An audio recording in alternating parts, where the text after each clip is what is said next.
விஜய் டிவியோட பாக்கியலட்சுமி சீரியல்ல இன்றைய எபிசோட் எப்படின்னா நீதிமன்ற காட்சிகளோட மிக பரபரப்பா போயிட்டு இருக்குதுங்க. முன்னதாகவே மையுவை சாட்சி அளிக்க அழைத்து வருவதற்காக அவருடைய பள்ளிக்கு பழனிசாமி சாரும் பாக்யாவும் போறாங்க. தொடர்ந்து மையுவை நீதிமன்றத்துக்கு அழைத்து செல்ல தயக்கத்துடனே நிக்கிறாங்க பாக்யா. மையு ரொம்பவே சின்ன பொண்ணு, நீதிமன்றத்தை பார்த்தாலே அவ பயந்துடுவா அப்படின்னு சொல்லி பாக்யா எவ்வளவு சொன்னாலும் கூட பழனிசாமி சொல்றாரு என்ன அப்படின்னு சொன்னா, ஈஸ்வரியை வெளியில எடுக்க வேண்டுமாக இருந்தா மையோட சாட்சி தான் ரொம்பவே முக்கியமாக இருக்கு. எனவே நாங்க அவங்கள கண்டிப்பா கூட்டிட்டு போகணும் அப்படின்னு சொல்லி சமாதானப்படுத்துறாரு. திரும்ப என்ன செய்யறாங்க அப்படின்னு சொன்னா பாக்யாவும் மையுவை கூட்டிட்டு நீதிமன்றத்துக்கு வராங்க. இதுக்கிடையே இருதரப்பு வாதங்களையும் கேட்ட பிறகு ஈஸ்வரி மீது உள்ள குற்றம் நிரூபிக்கப்பட்டுள்ளதாக நீதிபதி கூறுறாரு.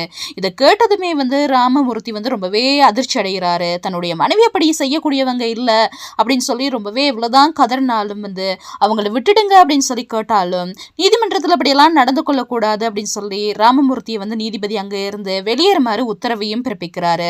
அதோட இதையடுத்து வழக்கண்ட தீர்ப்பை தேநீர் இடைவெளிக்கு பிறகு ஒத்தி வைக்கிறாங்க. இதனால வெளியில வரக்கூடிய எழிலாக இருக்கட்டும், சரியனாக இருக்கட்டும், எல்லோருமே ரொம்பவே கவலையாக இருக்கிறாங்க. இதனிடையே அங்க பாக்யா பரிதவிப்போட என்ன நடந்திருக்குமோ அப்படின்னு சொல்லி ஓடி வராங்க. நடந்ததெல்லாம் அறிஞ்சிட்டு மன நிம்மதியோட கொஞ்சம் இருக்கிறாங்க. தொடர்ந்து ஈஸ்வரியை வெளியே எப்படியாவது கொண்டு வந்துடலாம் அப்படின்னு சொல்லி ராமமூர்த்திக்கு சமாதானம் கூறி அனைவரையுமே உள்ளே அழைத்துட்டு போறாங்க. இதையடுத்து வழக்கறிஞர் சென்ற மையு பாக்யா பேசுறாங்க. திரும்ப மையுவை விசாரிங்க அப்படின்னு சொல்லி தொடர்ந்து நீதிபதி தன்னுடைய தீர்ப்பை வாசிக்க முற்படுறாரு. ஈஸ்வரியோட குற்றம் நிரூபிக்கப்பட்டதால அவருக்கு 5 வருட கால சிறை தண்டனை அப்படின்னு சொல்லி தீர்ப்பை வழங்க போகவே வழக்கறிஞர் குறுக்கிட்டு மையோட சாட்சி குறித்து பேச அனுமதி வழங்குமாறு கேட்டுக்கிறாரு. இதையடுத்து என்ன நடக்குது அப்படின்னு சொன்னா, மையோட பேரு கேட்டதுமே ராதிகாவா இருக்கட்டும், கோபியாக இருக்கட்டும், கமலாவாக இருக்கட்டும், எல்லோருமே ரொம்பவே அதிர்ச்சி ஆகுறாங்க. ராதிகா ரொம்பவே சத்தம் போடுறாங்க. நீதிமன்றத்துல இதை அனுமதிக்க கூடாது, மையு ரொம்பவே சின்ன பொண்ணு அப்படின்னு சொல்லி எல்லாம் சொல்றாங்க. ஆனாலுமே மையுவை விசாரிக்கிறாங்க. அப்ப மையு என்ன சொல்றாங்க அப்படின்னா, தன்னுடைய அம்மா ராதிகா பிளவர் வாஸ் தடிக்க தான் கீழே விழுந்துட்டாங்க.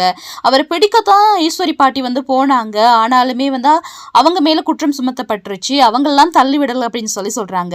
இதனால அதிர்ச்சிக்குள்ளாகும் ராதிகா என்ன செய்யறாங்க அப்படின்னா, தன்னுடைய அம்மாவை ரொம்பவே கோபத்தோட பாக்குறாங்க. இன்றைய எபிசோட்ல இப்படி எல்லாம் காணப்பட்டாலும் இதை அடுத்து தன்னுடைய சொந்த பகையை மனசுல எல்லாம் வச்சுட்டு இது போன்ற பொய் புகாரை அளிப்பதாக கமலாவிடம் கடுமையாக கேட்பதாகவும் இன்றைய எபிசோட் அமைந்திருக்கு. நீதிபதி கமலாவாக இருக்கட்டும், ராதிகாவாக இருக்கட்டும், 2 பேரையுமே கடுமையாக திட்டுறாரு. பழைய பகைகள் எல்லாம் நீங்க உங்களுடைய குடும்ப சண்டைகள் எல்லாம் நீங்க வீட்டுல தீர்த்துக் கொள்ளுங்க, இதெல்லாம் வைத்துட்டு நீங்க இந்த மாதிரி எல்லாம் செய்யக்கூடாது அப்படின்னு சொல்லி அறிவுரை வழங்குவதாகவும் இன்றைய எபிசோட்